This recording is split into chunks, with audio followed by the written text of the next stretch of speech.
하나님의 말씀은 베드로후서, 신약성경 베드로후서 1장 10절로 11절 말씀, 두 절 말씀을 보도록 하겠습니다. 신약 384페이지 베드로후서 1장 10절 11절 말씀, 저와 여러분이 한 목소리로 함께 봉독하도록 하겠습니다. 시작.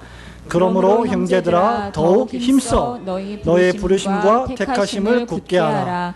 너희가 이것을 행한즉 언제든지 실족지 아니하리라. 이같이 하면 우리 주 곧 구주 예수 그리스도의 영원한 나라에 들어감을 넉넉히 너희에게 주시리라. 아멘. 오늘 소요리 문답 강의 34번째 시간, 진노와 저주를 피하는 길, 부제로 은혜의 방편이란 제목으로 말씀을 상고하기를 소원합니다. 사람들은요, 돈이 너무 없어서 하고 싶은 거 마음대로 못하고 이렇게 가난하면 본인도 그렇게 생각하고 다른 사람들도 어떤 의미에서 저주를 받았다고 생각을 합니다. 저 사람은 전생에 무슨 죄를 지어서 저렇게 지지리도 복도 못 받고 돈도 못 벌고 그렇게 가난하게 살까, 그런 생각을 합니다. 그러면서 불행하게 생각을 하지요. 또 어떤 사람들은 자기를 알아주는 친구가 하나도 없다고 생각하며 불행해합니다. 또 어떤 여자들은 충분히 예쁜데 몸매가 예쁘지 않다고 생각하면서 불행하다고 생각을 합니다. 물론 여자가 거울을 보고 자기가 아름답다고 생각하는 여자가 아마 제가 볼 때는 거의 없을 것이라고 생각을 합니다. 그만큼 만족하지 못하는 것이 사람의 심성이죠.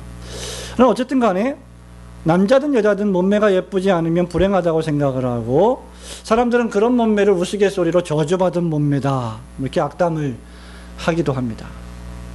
그런데 목사가 볼 때, 또 정상적인 그리스도인이 볼 때 가장 불행한 사람, 정말 불행한 사람은 어떤 사람이냐? 돈이 없는 사람도 아니고 몸매가 예쁘지 않은 사람도 아니고 친구가 많지 않은 사람도 아니고 하나님의 진노와 저주 아래 처해 있는 사람이 가장 불행한 사람입니다. 더욱이 하나님의 은혜와 사랑에서 떨어져 나가서 실족하는 사람이 불행한 사람입니다. 본문 10절에 보면 형제들아 너희는 힘써서 부르심과 택하심을 굳게 하라. 너희가 이것을 행한즉 뭐라 그랬어요? 언제든지 실족지 아니하리라. 실족하는 사람들이 있다는 말입니다.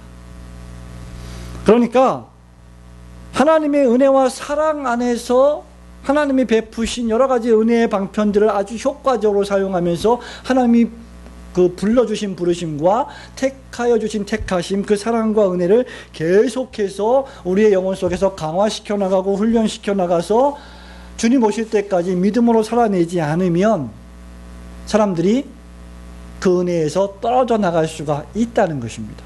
그것이 실족이라고 우리는 표현합니다. 등산을 잘 하다가 발을 헛디뎌서 떨어져 나가는 것, 실족. 그래서 다치거나 죽으면 실족사한다라고 말하죠. 율법을 온전히 지키지 못하는 사람은 어떤 사람입니까? 바로 하나님의 진노와 저주 아래 처해 있는 사람입니다. 지난주에 우리가 말씀을 살펴본 것처럼 아무리 10계명을 열심히 지키려고 해도 다 지키지 못해요, 우리가. 그래서 우리는 어쩔 수 없이 모든 계명을 지키다가 하나의 계명만 위반해도 하나님의 진노와 저주가 그 위에 머무르는 사람들입니다. 왜냐하면 하나님께서는 우리에게 율법의 정죄와 진노와 저주로부터 피하는 길을 내어주셨는데 그 피할 수 있는 길을 선택하지 않고 실족하는 길을 선택하면 그것은 바로 그 사람의 책임이 되기 때문입니다. 하나님께서는 우리가 율법을 다 지킬 수 없기 때문에 율법 외에 나타난 다른 의, 전문적인 용어로 외부의 의, the righteousness of alienness, alien righteousness라고 그러거든요. 바깥에서 온 의, 즉 예수 그리스도를 믿는 믿음으로 우리를 의롭다고 칭해 주셨고, 그렇게 의인된 저와 여러분들이 계속해서 우리의 의인됨을 드러내고 그것을 보존하고 그 의인된 삶을 살아낼 수 있는 강력하고도 아주 강한 무기를 우리에게 주셨는데 그것을 은혜의 방편들, 은혜의 수단들이라고 말합니다. 그것을 우리가 이제 몇 주 동안 이 소요리문답 85문, 85, 86, 87, 88, 89문을 중심으로 살펴볼 내용들입니다. 이것을 우리는 신학적인 용어로 말씀드린 바와 같이 은혜의 방편이라고 부릅니다. 영어로 The means of grace, 은혜의 수단들, 은혜를 받고 은혜를 보존시켜 나가고 은혜를 계속 키워나갈 수 있는 수단들, 무기들, 그것을 우리에게 주셨다는 것이죠. 여러분, 이 은혜의 방편은 세 가지로 보통 개혁주의 신학자들이 주장을 하는데, 첫 번째는 하나님 말씀의 신실한 설교입니다. 말씀의 선포죠. 그리고 성례라고 불리우는 세례와 성찬의 집례입니다. 그리고 하나님 말씀에 기초한 합당한 권징의 시행입니다.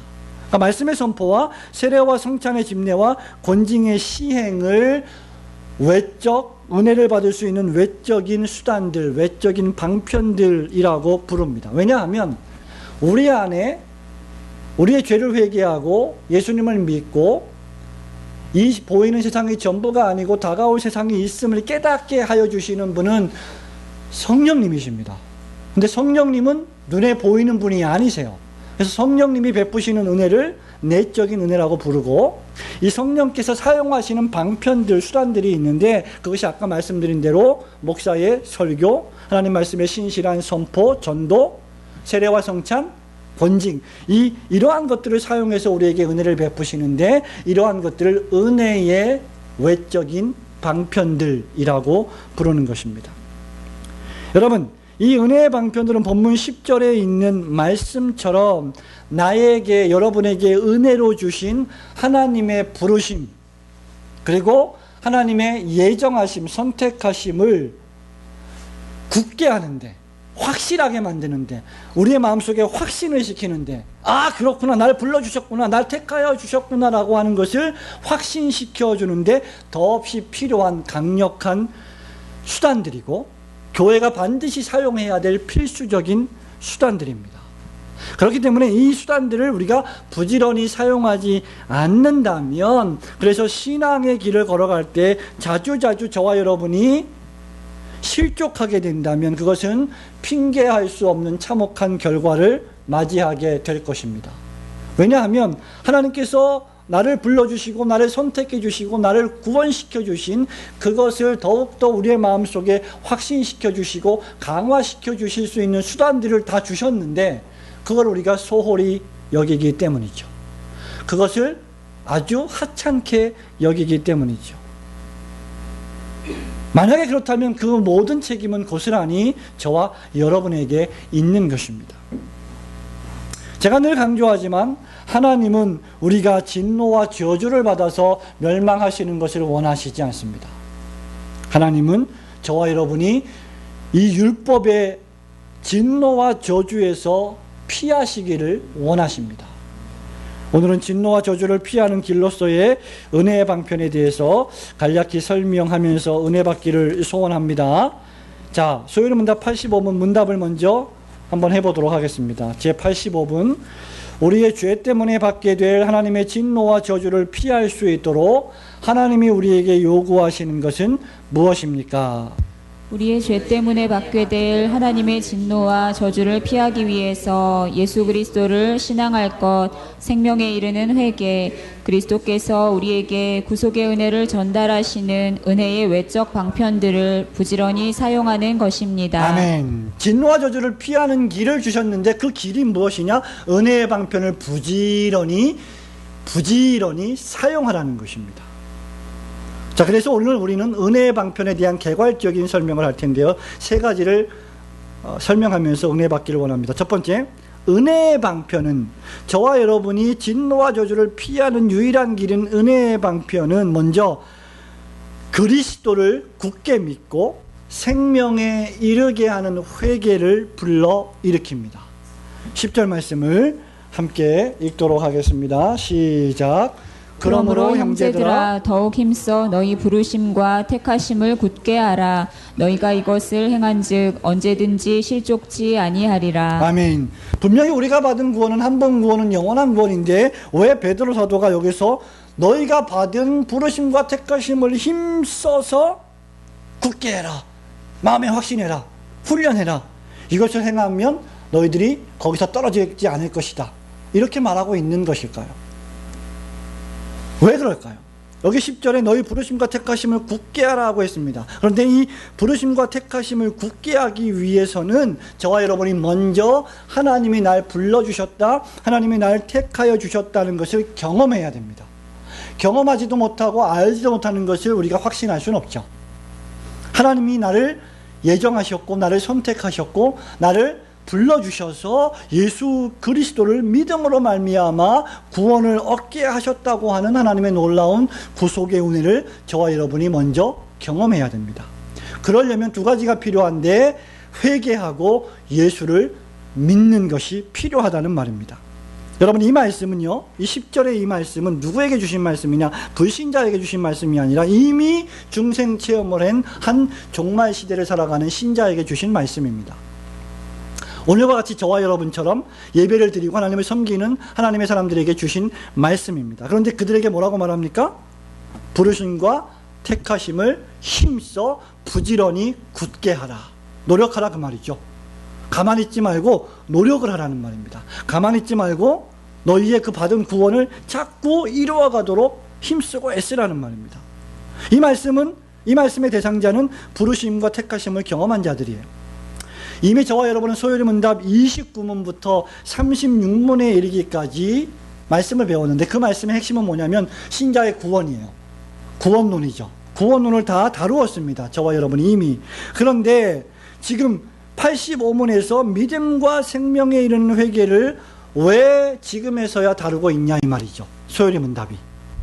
29문부터 36문까지 하나님께서 우리를 예정하시고 택하시고 우리를 영화롭게 하시는 그 과정을 공부했는데 거기에는 믿음과 회개가 빠져 있어요. 왜 그러냐? 구원을 경험한 신자라도, 저와 여러분이 예수 그리스도를 영접한 신자라 할지라도 계속해서 끊임없이, 우리가 십계명 배웠잖아요. 구원론 배웠고 그 중간에 십계명이 있고 지금 우리 뭐 배우고 있어요?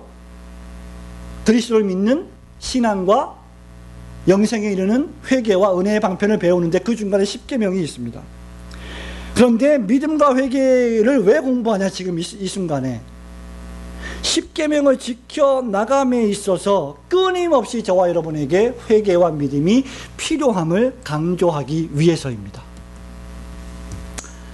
여러분, 이런 신자들에게 은혜의 방편이 하는 일, 즉 말씀, 성례, 권징이 하는 일은 무엇이냐? 바로 더욱더 한 번 믿은 그리스도 예수를 더욱더 바라보게 만들고 그분을 의지함으로 생명에 이르도록 죄를 후회하고 죄로부터 돌이키게 하는 역할을 하는 것이 은혜의 방편들입니다.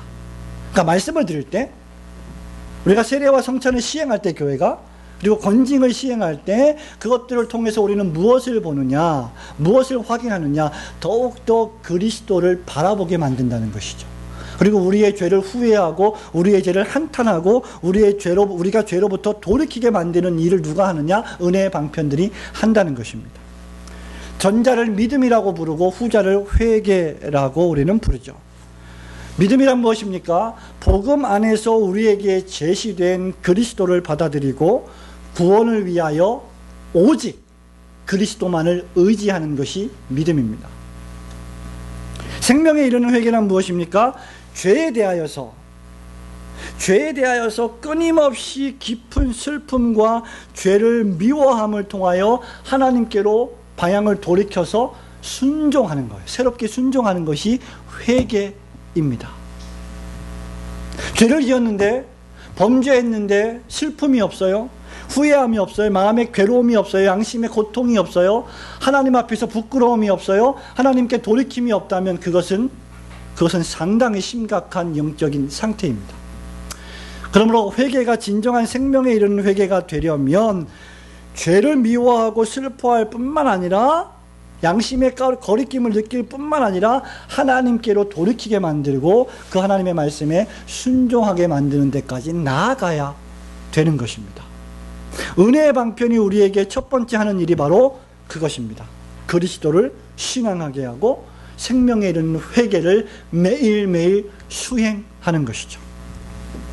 이 일을 누가 한다고요? 성령께서 은혜의 방편들을 사용하셔서 하신다고 말씀을 드렸습니다. 죄인이, 저와 여러분이 구원받기 전이나 구원을 얻은 이후에도 성령님은 계속해서 이 일을 합니다. 저와 여러분이 받기 이전에는 전도자의 말씀, 친구의 전도의 말씀을 통하여서 우리에게 말씀을 들려줍니다. 그리고 죄를 회개하고 세례를 받으라고 요청합니다. 교회에 나오라고 말합니다. 그리고 말씀대로 살라고 말합니다. 여러분, 그것이 바로 우리에게 필요한 은혜의 방편입니다. 이것은 구원을 얻은 이후에도 쭉 주님이 오실 때까지 계속해서 우리에게 필요한 무기들입니다. 말씀을 들을 때 어떻습니까, 여러분? 죄를 회개하고 그리스도를 의지하게 됩니다. 저와 여러분이 매주일 말씀을 듣고 저와 여러분이 매주 수요일마다 말씀을 듣는데 그 말씀을 들을 때 그 말씀이 그리스도를 바라보게 하고 그리스도를 믿게 하고 나의 죄를 회개하게 하는 데까지 나아가지 못한다면 설교의 말씀은 실패하는 것입니다. 그리고 여러분의 마음속은 그 말씀을 받아들이는데 좋은 밭이 되지 않는 것이죠.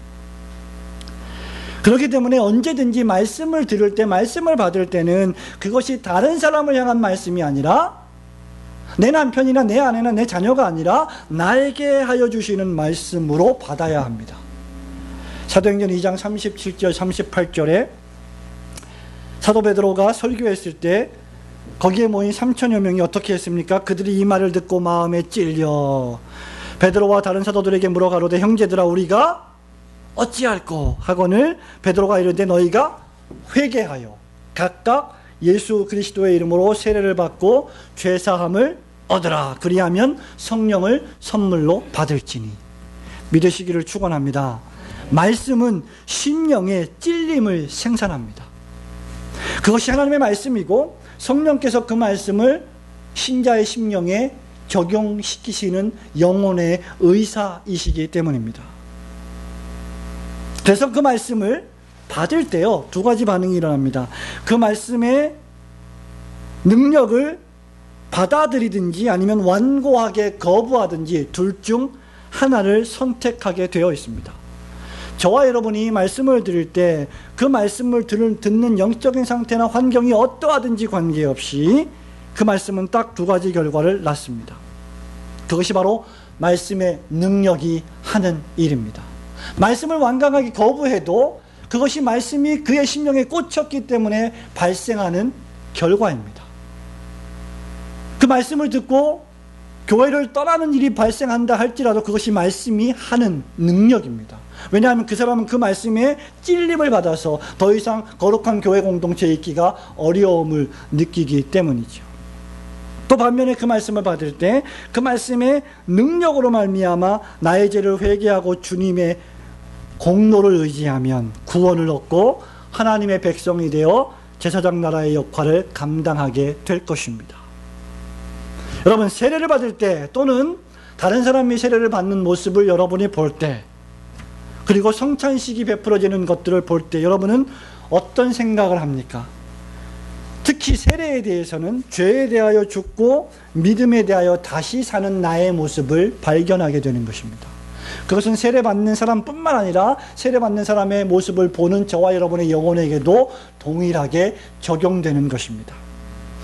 어떤 사람이 세례를 받을 때 내가 세례받을 때가 있었구나라는 거 하는 것을 상기시킴으로 말미암아 그것이 하는 일은 바로 내가 죄에 대하여 죽었고 그리스도의 믿음으로 살아가는 사람이구나 라고 하는 것을 깨달아서 더욱 그리스도를 의지하게 만드는 것이죠. 장로교와 침례교는 똑같이 세례를 베풀지만 침례교는 특별히 침례를 베풀죠. 그래서 장로교에서는 이 성례에서의 세례를 세례라고 부르고 침례교에서는 침례라고 부릅니다. 똑같이 물을 사용해서 장로교는 죄를 씻어내는 것을 강조하는 것 같고 침례교는 죽었다가 물속에 들어가잖아요. 사람이 완전히 물속에 탕 속에 들어가서 잠시 있다가 건짐을 당하는 것이 침례입니다. 그러니까 미국이나 유럽에도 지금 이 침례교회를 보면 이 휘장 뒤에 욕탕이 있어요. 그래서 침례를 베풀 때는 휘장을 열고 그 침례를 받는 사람이 앞으로 나와서 탕에 들어가서 목사의 집례에 따라 죽었다가 다시 사는 그러한 의식을 거행합니다. 어떤 편을 택하든지 간에 초점은 무엇입니까? 죄에 대하여 죽고 새로운 생명으로 사는 것이죠. 권징이 시행될 때 어떠합니까? 어떤 사람이 범죄했을 때 교회가 그를 권징합니다. 또는 개인적으로 권징합니다. 두 사람이 찾아가서 권징합니다. 교회의 말도 듣지 않으면, 그 두 사람의 말도 듣지 않으면 교회에 보고해서 교회에서 정식으로 치리회를 구성하여 치리합니다. 그 교회의 말도 듣지 않으면 이방인 취급을 하라고 마태복음 18장에서 말씀하고 있습니다. 그 권징이 시행될 때 저와 여러분은 죄와 악의 참혹한 결과를 목도하면서 두려워 떨게 됩니다. 그리고 죄에서 떠날 마음이 생기고 의를 쫓아갈 것을 다짐하게 됩니다. 아, 영적으로 범죄하면 저런 형벌을 받는구나, 저런 권징을 당하는구나 라는 생각을 하게 되는 것이죠. 사도행전 5장에 아나니아와 삽비라 사건이 기록되어 있습니다. 그 사건이 대표적인 사건이죠. 베드로가 말합니다.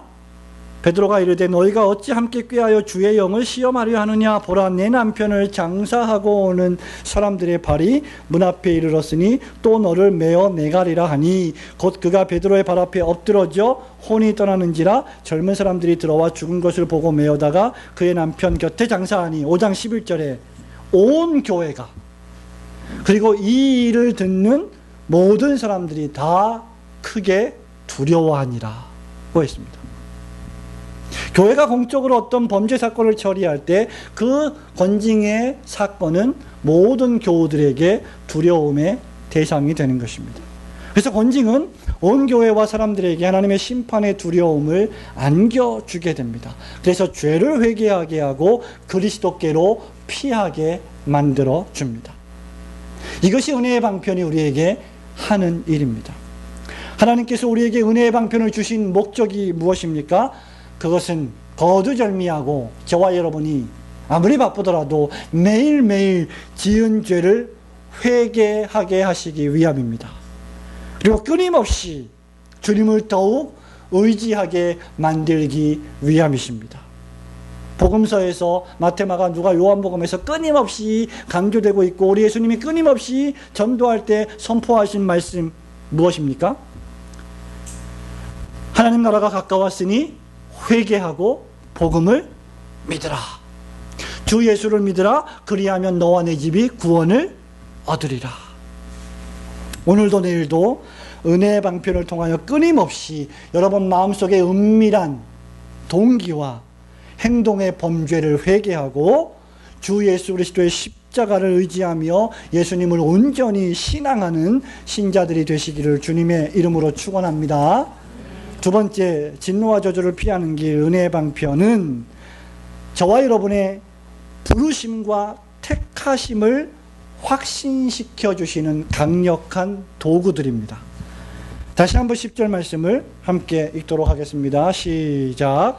그러므로 형제들아 더욱 힘써 너희 부르심과 택하심을 굳게 하라. 너희가 이것을 행한즉 언제든지 실족치 아니하리라. 성도 여러분, 교회는 교회다워야 합니다. 제가 늘 강조하지만 교회는 교회다워야 해요. 교회가 교회다워야 한다는 말은 무엇입니까? 교회 안에는 은혜의 수단들이 저장되어 있어야 합니다. 교회는 은혜의 보물 창고이어야 합니다. 교회는 세상이 줄 수 없는 영원한 생명의 은혜를 제공해주고 그것을 강하게 만들어주는 무기들이 갖추어져 있어야 합니다. 그래서 교회는 무엇보다도 말씀과 성례와 말씀을 통한 권징이 살아 있어야 합니다. 말씀을 받을 때 그것을 가지고 다른 사람을 비난하고 비판하고 쉬이 정죄하는 것이 아니라 그 말씀으로 다른 사람의 영혼을 살리고 세워주는 매일매일의 권징이 시행되어야 합니다. 교회에서 공적으로 당회나 치료회를 구성해서 권징을 시행하기 이전에 성도들끼리, 교우들끼리 하나님 말씀, 들은 말씀, 배운 말씀을 가지고 서로 교제하면서 나의 삶에서 무엇인가 문제가 없는지를 돌아보며 서로 권징을 수행하는 것이 가장 이상적인 권징의 모습입니다. 교회가 교회답기 위해서는 이 세 가지가 필수 요소이죠. 그래서 이 세 가지 은혜의 외적인 방편들을 가리켜서 참된 교회를 구분하는 표지이다, 시금석이다. 어떤 교회가 진짜 교회냐, 야 어떤 교회가 참된 교회냐, 그 교회를 어떻게 우리가 참된 교회라고 확신할 수 있느냐, 세 가지가 있느냐. 하나님 말씀이 말씀대로 신실하게 해설되고 설명되고 있느냐, 그리고 세례와 성찬이 정기적으로 시행되고 있느냐, 권징의 말씀이 매주마다 말씀을 통하여서 말씀을 기초로 교우들 간에 시행되고 있느냐, 이것을 살펴보면 그 교회가 참된 교회인지 건강한 교회인지 그렇지 않은지를 우리는 어느 정도 분별할 수 있습니다. 은혜의 방편을 소홀히 여기면서 저와 여러분이 신자라고 하면서 신자의 영적인 건강을 자신하거나 보장할 수는 없습니다. 말씀을 소홀히 여기는 신자가 결코 자신의 영적 건강이 튼튼할 수가 없는 것입니다. 교회를 개척하고 몇 달 지나지 않아서 우리는 열광자인가 제자인가라고 하는 12주의 신앙의 강좌를 한 적이 있습니다. 여러분 기억하실 겁니다. 그 신앙 강좌의 초점은 무엇이었습니까? 단순히 우리의 신앙생활이 예배당을 왔다 갔다 하는 종교생활이라고 하면 그것은 우리가 종교인을 드러낼 뿐이지 그리스도의 진실한 제자가 아니라는 것이 결론이었습니다. 바로 이것입니다. 저와 여러분이 교회당을 왔다 갔다 하면서 은혜의 방편을 소홀히 여기고 하찮게 여긴다면 우리는 종교인에 지나지 않을 것입니다. 사실 은혜의 방편이라고 하는 것은 하나님께서 교회에게 주신, 그리고 저와 여러분 개인 신자들에게 처방해 주신 처방장, 다른 말로 어떻게 표현할 수 있을까요? 종합 비타민이라고 할 수 있을 것입니다. 나이가 들면서 저와 여러분이 전례 없이 많이 먹게 되는 것 가운데 하나가 뭐예요? 별로 안 드십니까? 비타민. 약, 각종 약들과 비타민, 아파서 먹는 약도 있지만 건강해지려고 먹는 건강보조식품들을 저와 여러분이 얼마나 많이 먹습니까? 나이가 들수록 이 약통의 크기가 커지는 걸 우리는 실감하고 있지 않습니까? 헤모글로빈이나 철분이 부족하면 어떤 비타민을 먹어야 될까요? 제가 검색을 해보니까 B12 비타민이라고 있더라고요. B12, B12 그 비타민을 먹어야 된다고 합니다. 소화가 잘 안 되고 대사작용이 원활치 않으면 비타민 뭘까요? A, 비타민 A를 먹어야 됩니다.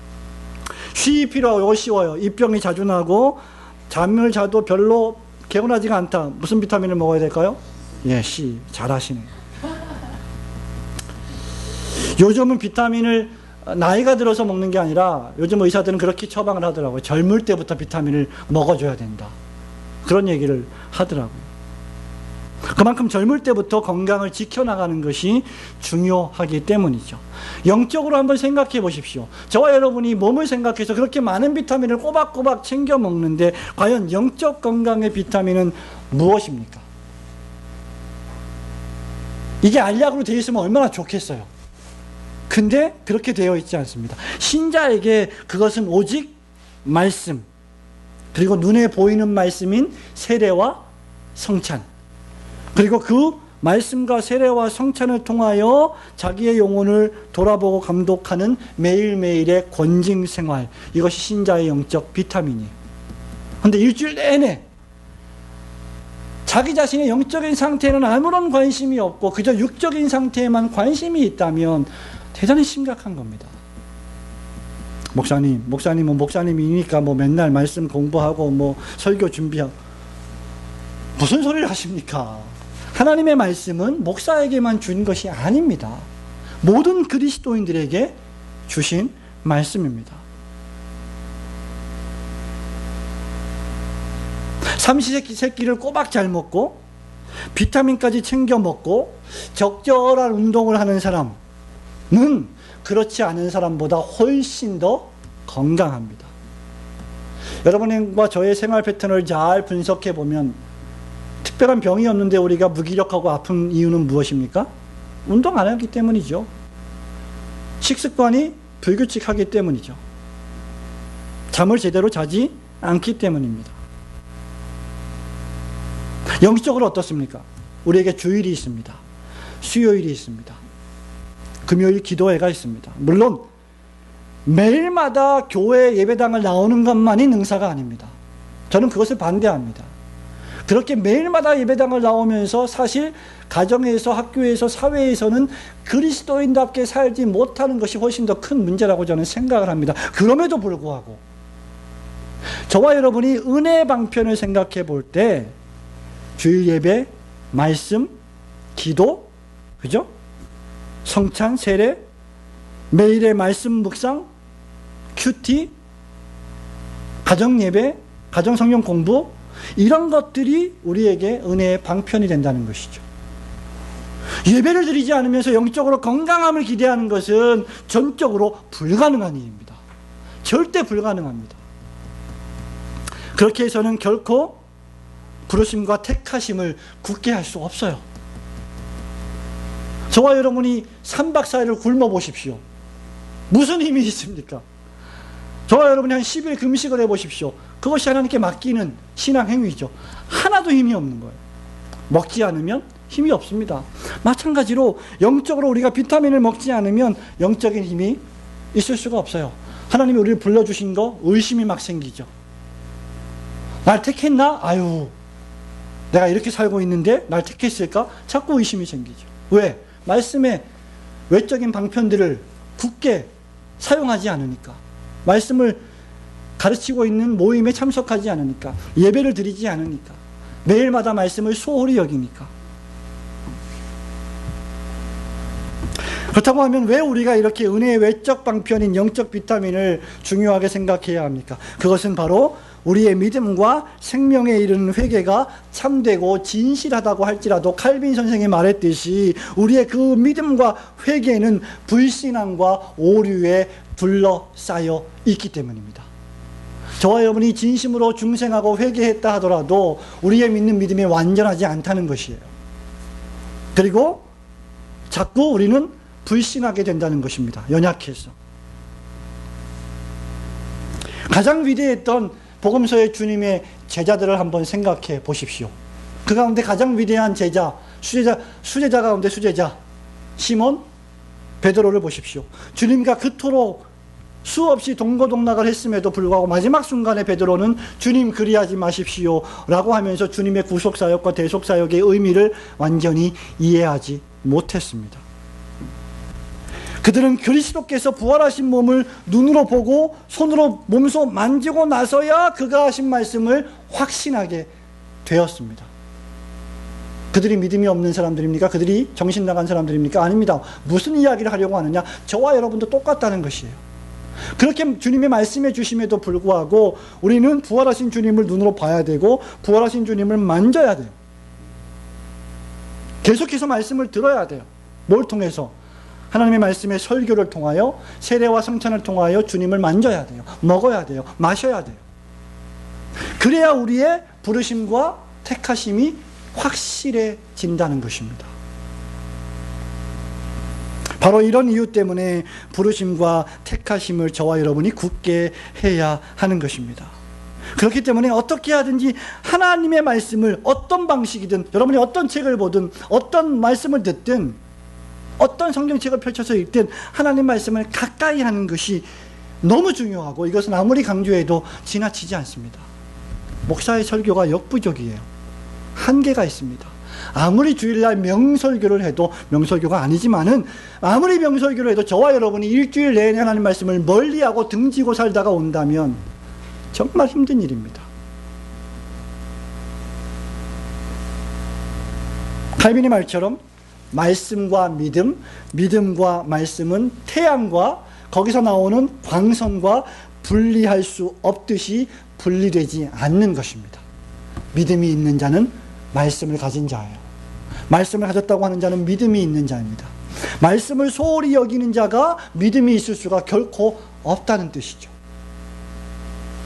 요한복음 8장 32절에서 주님 말씀하십니다. 유명한 말씀, 너희가 진리를 알지니 진리가 너희를 자유케 하리라. 여러분은 자유하십니까? 그렇다면 여러분 진리를 소유하신 분들입니다.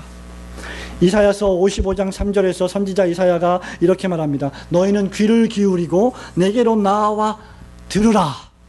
그리하면 너희의 영혼이 살리라. 선지자의 대언하시는 하나님의 말씀을 나와서 들어라. 그러면 네 영혼이 살 것이다. 내가 너희를 위하여 영원한 언약을 맺으리니 곧 다윗에게 허락한 확실한 은혜이니라고 했습니다. 사도 요한은 요한복음 20장 31절에서 이렇게 말합니다.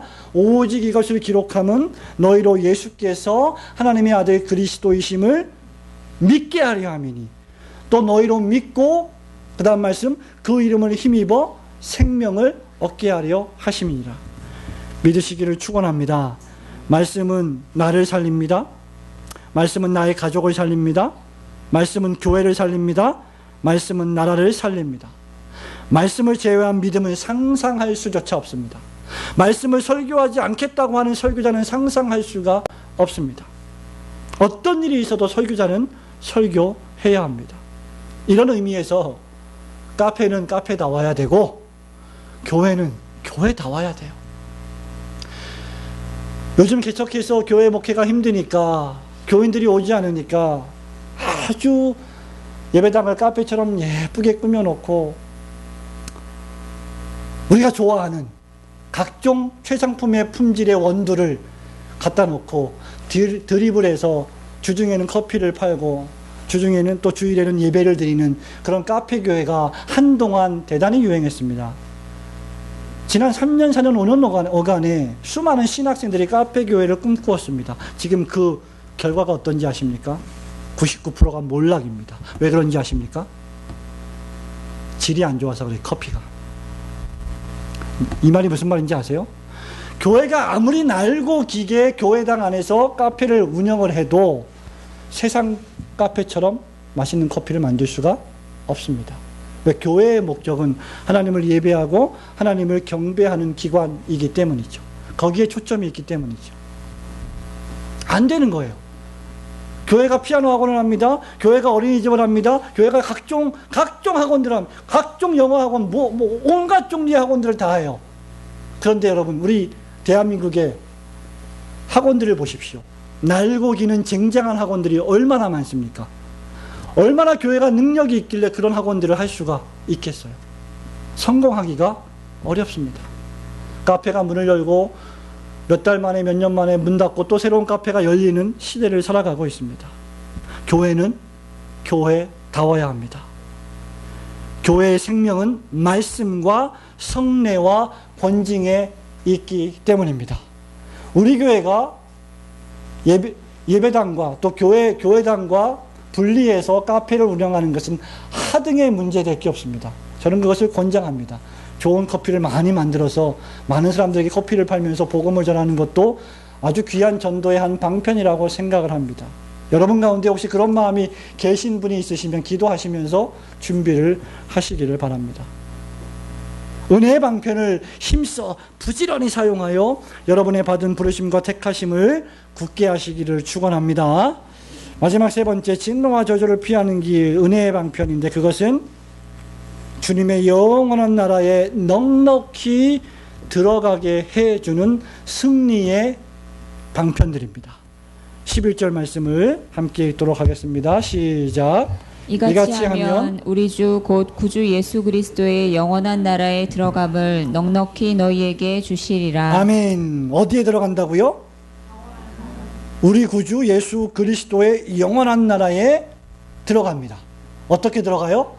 넉넉히 들어가요. 간신히 들어가는 게 아니라 완벽하게 들어갑니다.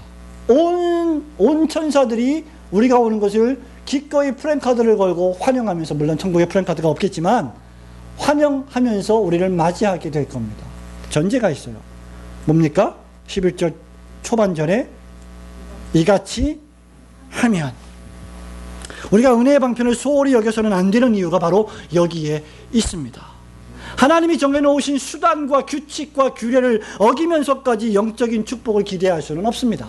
안식일을 기억하여 거룩히 지키라고 명령하셨는데 그것을 어기면서까지 우리의 영적 건강이 부요해질 수가 없는 것입니다. 이런 의미에서 저는 가나안 교우들에게 드릴 수 있는 말씀이 히브리서 10장 25절 말씀입니다. 그들이 어떤 이유에서 교회를 떠났든지 간에 히브리서 10장 25절에서 바울이 말합니다. 모이기를 피하는 어떤 사람들의 습관과 같이 하지 말고 오직 권하여, 서로서로 권하여, 야 그러면 안 되지, 우리가 모여야 돼, 권하여 그날이 가까움을 볼수록 더욱 그리하자. 무슨 말입니까? 모이라는 겁니다. 예배당으로 모이라는 겁니다. 예배 드리기 위하여 교회가 모이라는 겁니다. 가나안 교회 교우들은 교회의 3대 표지가 잘 시행되는 참된 교회를 찾아서 출석해야 됩니다. 그게 어렵다면 그 가나안 교인들끼리 모여서 함께 힘을 합쳐서 교회를 설립해야 됩니다. 그리고 하나님의 말씀을 신실하게 설교하는 설교자를 청빙해서 담임 목사님으로 모셔야 합니다. 그리고 지역교회의 의무와 사명을 다해야 합니다. 핑계해서는 안 됩니다.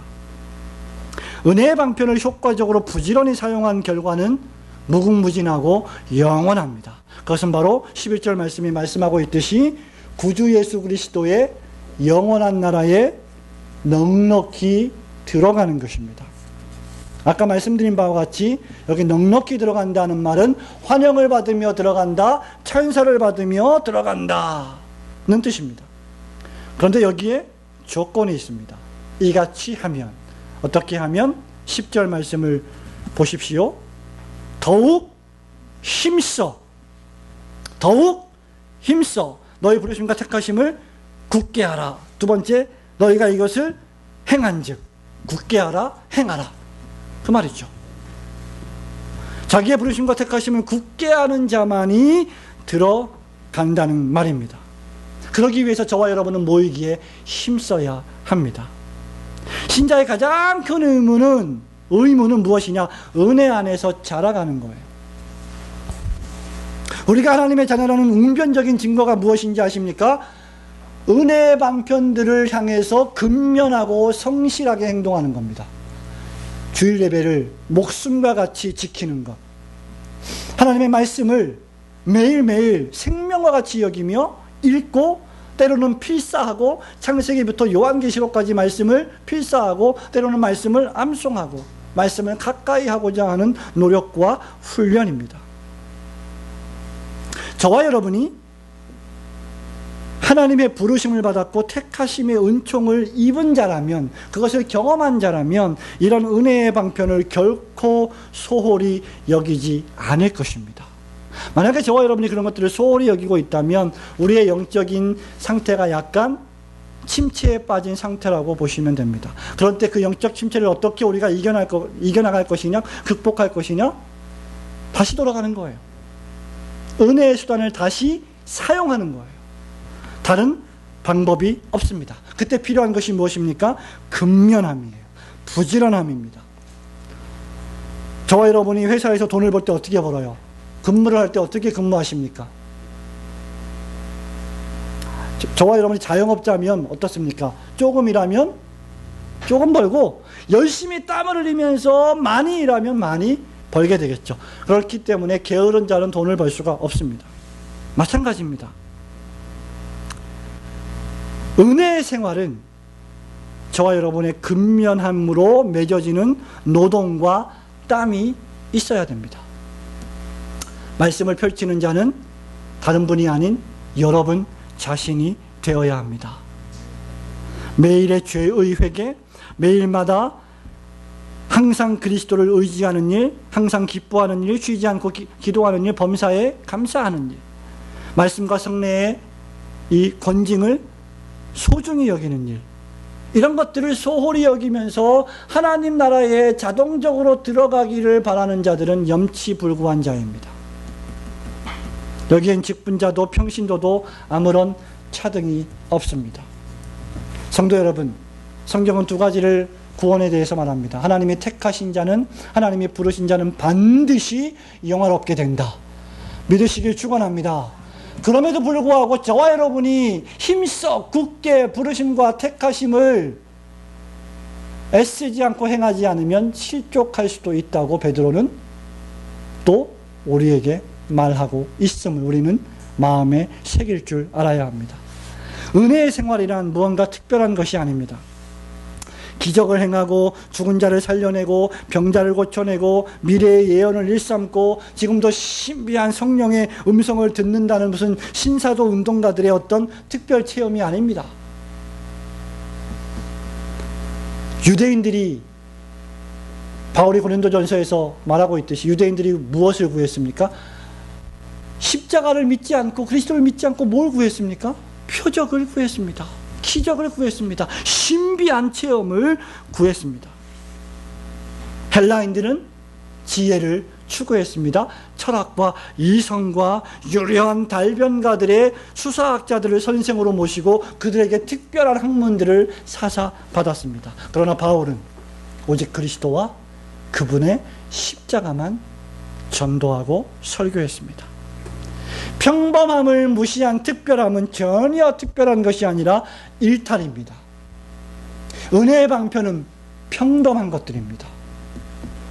G.I. 윌리엄슨 박사님은 말합니다. 하나님의 축복은 어떤 이상하고 특별한 것에서 발견되는 것이 아니라 통상적인 은혜의 방편에서 발견된다는 사실을 배워야 한다. 지역교회에서 목사와 함께 땀을 흘리며 하나님 말씀을 건강하게 이루어 나가는 이 평범한 신앙생활에서부터 우리가 시작하지 않으면 우리의 부르심과 택하심을 굳게 하는 일은 저급한 일탈운동으로 번질 수 있다는 것이죠. 초대교회를 보십시오. 사도행전 2장 42절에서 그들이 어떻게 했습니까? 사도의 가르침을 받아 서로 교제하고 떡을 떼며 오직 기도하기를 전혀 힘쓰니라. 46절에 어떻게 했습니까? 날마다 마음을 같이하여 성전에 모이기를 힘쓰고 집에서 떡을 떼며 순전한 마음으로 기쁜 마음으로 음식을 먹고 라고 했습니다. 그 결과 온 백성에게 칭송을 받으니 주께서 날마다 교회에 주의 백성들을 더하여 주시느니라. 은혜의 방편을 힘써 사용했더니 하나님께서 교회에 부흥을 부어 주셨다는 것입니다. 교회는 교회다워야 합니다. 모이기에 힘쓰고 받은 은혜를 흩어져서 전하여야 합니다. 지역교회에서 말씀드린 바와 같이 목회자와 함께 땀을 흘리며 힘쓰고 애쓰며 말씀에 집중하는 이 일을 부지런히 해야 하고, 이 일을 부지런히 할 때, 즉 택하심과 부르심을 굳게 하는 자만이 11절에 승리의 입성을 하게 되어 있습니다. 여러분, 베드로전서 한 장을 넘겨서 베드로전서 4장 18절 말씀을 보시기 바랍니다. 4장 18절 말씀을 함께 읽어보도록 하겠습니다. 시작. 또 의인이 겨우 구원을 얻으면 경건치 아니한 자와 죄인이 어디서리요? 의인이 겨우 구원을 얻는데 경건치 않는 자들은 심판을 당한다, 그 말이죠. 의인이 겨우 구원을 얻는데 지금 베드로후서 1장 11절에서는 우리가 이렇게 힘쓰면 겨우 간신히가 아니라 어떻게 해요? 넉넉히 하나님의 나라에 들어가는 승리를 우리의 영혼 속에 확신시켜 주실 것이다 라고 말하고 있는 것입니다.